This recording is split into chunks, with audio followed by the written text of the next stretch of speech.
কেমন আছেন সবাই? আঁখি শোবার আরেকটি ব্লগে আপনাদের সকলকে স্বাগত জানাই। এই তো আপনাদেরকে আগের ব্লগে জানিয়েছিলাম আমি এসেছি আমার দেশের বাড়ি, আমার বাবার বাড়ি কারমাটারে। বিশালকে নিয়ে বিয়ের পর প্রথমবার, বাবা মারা যাওয়ার পর প্রথমবার আসছি। আগের ব্লগে আপনাদেরকে এন্ট্রিটা দেখিয়েছিলাম, বাড়িতে ঢোকার পরে দাদু ঠাকুমায়ের ছবি। আমার দাদু প্রাইমারি হেলথ সেন্টারে বিহার গভর্নমেন্টের আন্ডারে ডক্টর ছিলেন, সেই একটা গ্রুপ ছবি আপনাদেরকে দেখিয়েছিলাম। এটি হচ্ছে সদর দরজা, হেঁটে আসার, আর ওইদিকে রয়েছে বড় একটি দরজা গাড়ি ঢোকানোর, গ্যারেজের, ডাইরেক্ট ওটা গ্যারেজে চলে যায়। এই যে এইগুলো সব পুরনো জানলা। আসলে এই বাড়িটা যেহেতু বিশাল বড়, দাদু মারা যাওয়ার পর ঠাকুমা যেহেতু একবারে একা হয়ে যাবে, তাই বাবা একটি ছোট্ট স্কুল এখানে শুরু করেছিল, প্রাইমারি স্কুল। ক্লাস 8 অবধি প্রথমে স্কুলটা ছিল, তারপরে 10 অবধি করা হলো সিবিএসসি এফিলিয়েটেড। তো সেটাও বড় যত্নে একদম মানে স্ক্র্যাচ থেকে বাবা শুরু করেছিল। নিচের তলাটাতে পুরোটাতেই স্কুল হতো, যে কারণে আপনার চারিপাশে এই ব্ল্যাকবোর্ড বা স্কুল ওরিয়েন্টেড ছোটো ছোটো জিনিসপত্র, এরকম ম্যাপস, খেলাধুলোর জিনিসপত্র, এগুলো আপনারা দেখতে পাবেন। আর যে জায়গাটিতে মানে করা হয়েছে স্কুলটা, সেটি হচ্ছে মানে বাড়ির গ্রাউন্ড ফ্লোরটা। ওপরে ঠাকুমা থাকতো। ঠাকুমা মারা যাওয়ার পরেও বহুদিন, মানে বাবা যতদিন ছিল স্কুলটা চলেছে। কোভিডের পর থেকে একেবারেই স্কুলটা বসে গেছে। আসলে যার আন্ডারে দেওয়া ছিল স্কুলটা, তিনিও নিজস্ব একটা স্কুল দাঁড় করিয়েছেন। তাছাড়াও আমাদেরও একটু গাফিলতি ছিল, আমরাও অতটা কেয়ার করতে পারিনি। বাবা থাকলে যেমন একদম পাই টু পাই হিসেবপত্র, বাজেট, বা বাচ্চাদেরকে মোটিভেট করা, বা তাদেরকে বিভিন্ন জায়গায় এক্সকারশনে নিয়ে যাওয়া, এসব ভীষণ অ্যাক্টিভলি বাবা করতো যতদিন বাবার শরীর সুস্থ ছিল। তারপরে বাবাও আস্তে আস্তে আর পারতো না, আর বাবা মারা যাওয়ার পর তো একেবারেই সেটা আর হয়ে ওঠেনি। তো যাই হোক, চলুন আপনাদেরকে ভেতরে নিয়ে যাই। এটি হচ্ছে বাড়ির যেটা মেন ঘর, তারপরে ঢুকে এই রুমটি রয়েছে। কি অবস্থা দেখুন, মানুষজন না থাকলে বাড়ির কী অবস্থা হয়। এত পুরনো পুরনো লোহা এখনও সবগুলো তুলতে পারেনি, কিন্তু ইট পাথর সব ভেঙে চুরে, মানে এটি হয়েছে এখন মদ খাওয়ার আস্তানা আর কি। এই গেট দিয়েই বোধহয় ওরা ঢোকে। আর এই যে এটি হচ্ছে বড় ঘর। এটি ছিল আগে ঠাকুর ঘর। তো এটা যখন ক্লাস 9-10 শুরু করা হলো এখানে, তখন ক্লাস 9-10 এখানে বসতো। বেশ অনেকগুলি বাচ্চা ছিল, চারিপাশে এরকম বাচ্চাদের বানানো প্রজেক্ট এইসব রয়েছে। আর বাড়িটার জানলাগুলো দেখছেন, একদম দরজার মাপে জানলা। আর এই দাড়ি কাটার জিনিসপত্র রাখতো আমার কাকুয়া, এই আয়নাটা ব্যবহার করতো। এখানে সব কাকুয়ার জিনিসপত্র রাখা থাকতো। আমার বাবা আর আমার কাকাইয়ের মাঝখানে ছিল আমার এক কাকুয়া। কাকুয়ার ম্যানেঞ্জাইটিস ছিল, তাই বয়সে আমার কাকার মতন হলেও সম্পর্কে কিন্তু আমরা দুজন বন্ধুর মতন ছিলাম। একদম বাচ্চা একটা বয়সের পর তো আমি বড় হয়ে গেছিলাম। আমার খেলার সঙ্গী, গল্পের সঙ্গী, ভাইদের খেলার সঙ্গী, মা কাকিমণির পেছনে লাগার দেওর সঙ্গী, ভাসুর, সবটাই ছিল কাকুয়া। আর এটি হচ্ছে আমাদের বাড়ির বড় ঘর। বড় ঘর বলতে এইটিতে মেনলি শুতেন, মানে যারা বাইরের গেস্ট আসতেন তারা শুতেন। কারণ এইটির একটা বাইরে থেকে বেরোনোর মানে ওই দিকটাতে দরজা ছিল, পেছন দিকটাতে আর কি। আর এটি রয়েছে মেন ঘর। এখানে আমার ঠাকুমায়ের আলমারি রয়েছে, এই যে পুরনো একটা ড্রেসিং টেবিল রয়েছে। এই ড্রেসিং টেবিলটা আমার নেওয়ার বড় ইচ্ছে ছিল। মাকে বলেছিলাম যে মা, বিয়েতে যদি এটা একটু ঠিকঠাক করে যদি নেওয়া যায়, কিন্তু তারপরে ভাবলাম যে ফ্ল্যাটে এত বড় ড্রেসিং টেবিল রাখা সম্ভবই নয়। মানে এক তো জায়গা ছোট, তার উপরে এটা এত বেশি চওড়া, কিন্তু অসম্ভব সুন্দর। এখনও কাঠের একটা কিচ্ছু হয়নি। আজ প্রায় একশো বছরেরও ওপরে, মানে আমার দাদুর বাবা এইগুলো সব বানিয়েছিলেন, দাদুর দাদুর দাদু। তো যে কারণে এগুলো এত পুরনো হওয়া সত্ত্বেও একটু কিচ্ছু হয়নি, মানে না বাড়িটার না আসবাবপত্র, সব ইনট্যাক্ট আছে। না থাকলে একটু ধুলো ময়লা হয়েছে ঠিকই, বা চোরের উপদ্রবে একটু লোহা লক্কর গেছে ঠিকই, কিন্তু মানে অ্যাজ সাচ মানে পোকামাকড় বা এইসবের উপদ্রব কিন্তু কিচ্ছু ছুঁতে পারেনি কাঠের যত জিনিস রয়েছে। আর ওই দিকটা হচ্ছে নতুন ঠাকুরঘর। পুরনো ঠাকুরঘরটা তো আপনাদেরকে দেখালাম, ওটা তখন ক্লাস 9 হয়ে গেছিলো। তো যখন ওটা ক্লাস শিফট হয়ে গেল, তখন এইটিকে ঠাকুরঘর করা হলো আর কি। তো এখানেই আমার মানে আমি ছোটো থেকে ঠাকুমাকে এখানেই পুজো করতে দেখেছি। এখানে ছিল একটা মিটসেপ, সেই মিটসেপে ঠাকুমা কী না রাখতো, মানে আমাদেরকে যেটা দেবে বা নিজে যেটা খেতে পছন্দ করে, অথচ সুগারে খেতে দেবে না ছেলে বৌমারা, সেই সব জিনিস লুকিয়ে লুকিয়ে, যেমন আমসত্ত্ব আমার ঠাকুমা খেতে খুব ভালোবাসতো। যখনই খেত আমাকে এক টুকরো দিত, আর বলতো যে বলবি না, কারণ বাবা মা এরা দেখে নিলে তো রাগ করবে। ঠাকুমার একটু হাই সুগার ছিল। বা খেজুর, এইসব খেতে আমার ঠাকুমা খুব ভালোবাসতো। আর এই যে এটি হচ্ছে জ্ঞানবাবুর খাট। জ্ঞানবাবু হলেন জ্ঞানেন্দ্রনাথ ব্যানার্জি, অর্থাৎ আমার দাদুর মামার বাড়ির দাদু হবেন। এটা আমার দাদুর মামার বাড়ির সম্পত্তি আর কি। তো যে কারণে মানে উনি ব্যানার্জি হওয়া সত্ত্বেও আমরা কিন্তু মুখার্জি। আর এটি হচ্ছে শ্রীমায়ের একটি ছবি। এই যে আমার শ্রীমা আসছে আস্তে আস্তে ওপর তলায়, নিচের তলাটা তো আপনাদেরকে দেখালাম। রুমগুলো, নাম্বার অফ রুম কম হলেও রুমগুলোর সাইজ কিন্তু বিশাল। আর এই যে এক্ষুনি বলছিলাম জ্ঞানবাবুর ব্যাপারে, এইটি হচ্ছে জ্ঞানবাবুর একটি ছবি, হাতে আঁকা ছবি। কি সুন্দর দেখুন, এখনও ভালো আছে। একটু ল্যামিনেট করলে, একটু ফিনিশিং করলে কিন্তু এখনও বেশ সুন্দর করে রাখা যায়। চলে এসেছি উপরে। উপরে রয়েছে দুটো রুম, একটা ওয়াশরুম আর একতলা ছাদটা। তো এখানে প্রচুর আসবাবপত্র রাখা রয়েছে। দেবদাস মুভিতে যেরকম ঐশ্বরিয়া রায়ের দেখায় না, একটার পর একটা রঙিন জানলা দিয়ে সে আসছে ঠেলে ঠেলে, এই রঙিন জানলা আমরা ছোটোবেলা থেকেই দেখছি। এই সব জানলাগুলো হচ্ছে হলুদ রঙের কাঁচে। তো একসঙ্গে যখন সূর্যের আলোটা দক্ষিণের দিকে পড়তো, পুরো বারান্দাটা একদম হলুদ হয়ে যেত। সকালবেলা হলেই ঠাকুমা মাদেরকে বলতো, জয়া জানলাগুলো গিয়ে খুলে দাও। আর পুরো জানলাগুলো যখন খুলে দিত, এত সুন্দর রোদ ঢুকতো। যেহেতু এটা দক্ষিণের দরজা মানে জানলা, সেহেতু রোদ হাওয়া অসম্ভব সুন্দর।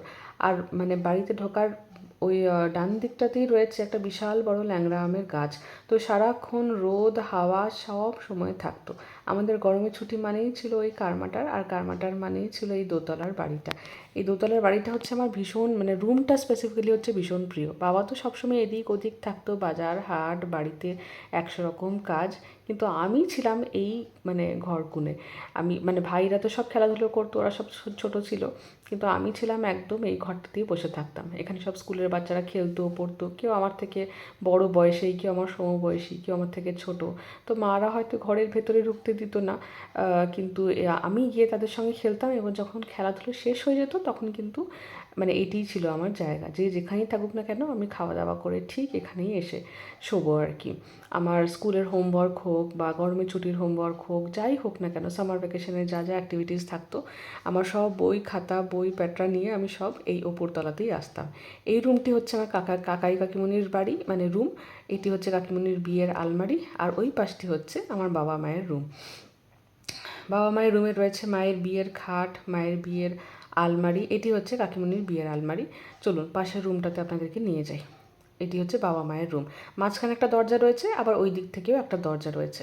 চারটে দেওয়ালেই দুটোতে বড় বড় জানলা দরজার সমান, আর দুটোতে রয়েছে দরজা, চারিদিকে দরজা জানলা। এটি রয়েছে মায়ের বিয়ের ড্রেসিং টেবিল, আর এটি হচ্ছে মায়ের বিয়ের খাট, মায়ের বিয়ের আনলা, আর ওইদিকে রয়েছে মায়ের বিয়ের আলমারি। কি বিশাল জানলা দেখুন। মানুষে মনে করে একটা আলমারিতে শুধু মানে দরকারি জিনিসপত্রই রাখতে হয় আর কি, কিন্তু তা নয়। এই যে ধরুন আজ 35 বছর 40 বছর মায়ের বিয়ে হয়ে গেছে, আমরা সবাই বড় হয়ে গেছি, কিন্তু বড় যত্নে আজকেও সেই কম্বলটা রাখা রয়েছে, যেটা মা আর বাবা হয়তো বিয়ের পর প্রথম গায়ে ঢাকা দিয়েছিল। বা সেই প্রথম খেলনাটা যেটা আমি এখানে নিয়ে এসে খেলেছিলাম এখনও ভাঙেনি, ওই যে দেখা যাচ্ছে। বা সেই বলটা যেটা হাওয়া বেরিয়ে গেছে, কিন্তু ভাইয়ের সেটা বড় প্রিয় ছিল। এই সবগুলো মা যত্নে আগলে রেখে দিয়েছে।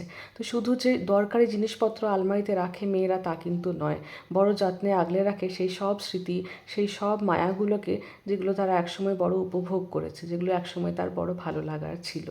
এই যে আমার ছোটোবেলাকার খেলনা আমার দাদু এনে দিয়েছিল বর্ধমান থেকে। এটির স্পেশালিটি হচ্ছে এই টুপিটা, মানে এইটা টানলে টুপিটা ঘুরতো আর কান দুটোও ঘুরতো, এই যে এরকম করে কানটা ঘুরতো। এই যে মা রেখে দিয়েছে, জিনিসটা তো দরকারি নয়, কিন্তু আজ যখন 40 বছর পরে 35 বছর পরে মেয়ে জামাইকে নিয়ে এসেছে, জামাই কিন্তু সেই ছোটোবেলাকার খেলনাটা হাতে নিয়ে দেখতে পাচ্ছে মেয়ে যে খেলনাটাকে নিয়ে খেলেছে। তো সবসময় যে দরকারি জিনিস মানুষ আলমারিতে রাখে তা কিন্তু নয়। শ্বশুর বাড়িতে আলমারিটা রাখা হয় অনেক সময় স্মৃতি আগলে রাখার জন্য। জায়গা কি নেই বাড়িতে? এখনও পুরো একটা ডিভান ফাঁকা, এখনও পুরো একটা আলমারি ফাঁকা, চাইলেই এসব জিনিস ফেলে দেওয়া যায় বা রাখার দরকারই নেই। কিন্তু এই যে এখন যে বার করে দিচ্ছে বা দেখাতে পারছে, এগুলো তো সেই কারণেই, কারণ আজ থেকে 25 বছর আগে বা 30 বছর আগে মানুষটি রেখেছিল। আমাদের প্রথম বিবাহবার্ষিকীতে মা খড়গপুরে আসতে পারেনি, সেলিব্রেট করেছিলাম আমরা সবাই খড়গপুরে, মা আসতে পারেনি, যে কারণে এই যে কারমাটার এলো মা, আমাকে আর বিশালকে নিয়ে নিজের হাতে করে তুলে দিল এই সুন্দর ফুলদানিটা। কি অপূর্ব সুন্দর দেখুন। মা নিজের প্রথম বিবাহ বার্ষিকীতে মা গিফট পেয়েছিল। আমার পিসে মশাইয়ের মানে বেসিক্যালি পিসে মশাইয়ের এক কলিগ আর তার স্ত্রী মাকে গিফট করেছিল এই ফুলদানিটা। আমরা তো প্রথমে বুঝতেই পারিনি জিনিসটা কী, কিন্তু তারপরে মা বলল যে এটা হচ্ছে ফুলদানি স্টিক, রজনীগন্ধা স্টিক এখানে রাখার, মানে ওই যে ছোটো ছোটো নেটগুলো করা রয়েছে ওখানে স্টিকগুলো ঢুকবে। তো এই যে আলমারিটাতে রেখে দিয়েছিল মা বলেই তো এবারে প্রথমবার মেয়ে জামাইকে এনেও জামাইয়ের হাতে একটা গিফট তুলে দিতে পারলো, আর এত সুন্দর একটা গিফট। মানে যে গিফট করেছিল তারাও পৃথিবীতে নেই, আর যাদেরকে গিফট করেছিল তাদের মধ্যেও কিন্তু একজন পৃথিবীতে নেই। কিন্তু এই যে কারমাটারের বাড়িতে কারমাটারের আলমারিতে মা জিনিসটা সযত্নে রেখে দিয়েছিল বলে এবারে ফাঁকা হাতে আমাদেরকে ফিরে যেতে হয়নি। মা এলো, মা দিল বলেই আমরা এটাকে পেলাম। সযত্নে আমিও চেষ্টা করব রেখে দেওয়ার। যতই নিজের হাতে সংসার গুছিয়ে নিক না কেন মেয়েরা, শ্বশুর বাড়িটা হয় বড় আবেগের জায়গা। সব স্মৃতি ওখানে আগলে রেখে দেওয়া যায়, সযত্নে আগলে রেখে দেওয়া যায়, যাতে পরবর্তী প্রজন্মকে আমরা পাস অন করতে পারি জিনিসগুলো। বাড়ির প্রচুর আসবাবপত্র এই দোতলায় তুলে রাখা হয়েছে। আসলে একতলাতে তো স্কুল ছিল, ছোটো বাচ্চারা হয়তো নষ্ট করে দেবে বলে এখানটাতেই সব যত্ন করে উপরে তুলে রেখে দিয়েছে। এটি হচ্ছে আমার দাদুর বুক শেলফ। বুক শেলফে বুক ছাড়াও এখনও অনেক কিছু ছোটো ছোটো জিনিস রয়েছে, এগুলো এখানেই থাকুক।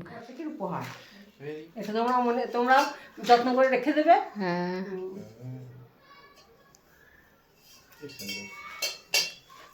Thank you thank you. ভালো থাকো, শরীর ভালো থাকো, রোজগার করো, জয় গুরু। দেখি দেখি একবার জিনিসটা। এটাকে কি বলে জানি না। ফুলদানি নাকি? ফুলদানি নয়, এটা এটা কি করতে কি হবে এটা? মানে এটাতে ভেতরে জল দিয়ে এগুলোতে রজনীগন্ধা স্টিক, স্টিক, গোলাপের স্টিক সব লাগাই। কি সুন্দর, এটা তোমার বিয়ের? এটা আমার বিয়ে, এটা পিসাইয়ের এক বন্ধু দিয়েছিল, মলয়দার বউ টুলু দিয়ে দিয়েছিল। ও কি সুন্দর।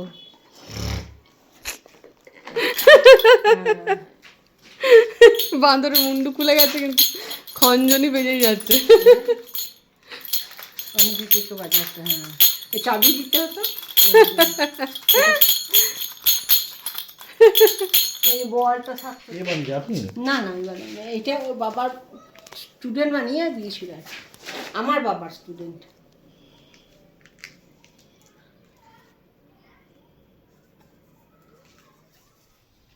তত্ত্বসূচি, তোমার বিয়ের তথ্যসূচি?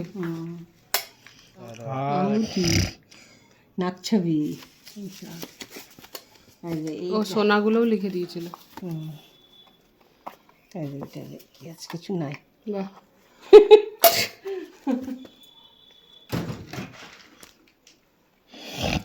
সোনা এসব লিখে দিয়েছিল। জল চৌকি, ফার্নিচার, খাট, স্টিল আলমারি, ড্রেসিং টেবিল, সোফা, জল চৌকি। সুন্দর তথ্যসূচিটা। হাতে বানানো মেজো কাকু লিখেছিল, লেখাটা মেজো কাকুর। লালির বাবা, বিছানা, কার্লন গজি, ওই বালিশ, পাঁচ বালিশ, মশারি, বেড কভার, বেডশিট, বালিশের ওয়ার, ওই ঝাড়ন ছিল, ওই কী বলে পুরুলিয়ার মেজো কাকিমা দিয়েছিল আর কি, ওনার পরা শাড়ি রেখে দিয়েছিল, কি যত্ন করে। দান দান, গামলা একটি, দানের বাসন। ঘড়া, বালতি, জগ, হাঁড়ি ঢাকা সহ একটি, কড়া, হাতা খুন্তি, থালা, গ্লাস, বাটি, ঘিয়ের বাটি, পান্ডাবা। যাই হোক, চলুন ভিডিওটাও তাহলে আজকে এখানেই শেষ করছি। সবাই খুব ভালো থাকবেন, সুস্থ থাকবেন, সাবধানে থাকবেন। ব্লগটা কেমন লাগলো আমাকে অবশ্যই কমেন্ট করে জানাবেন।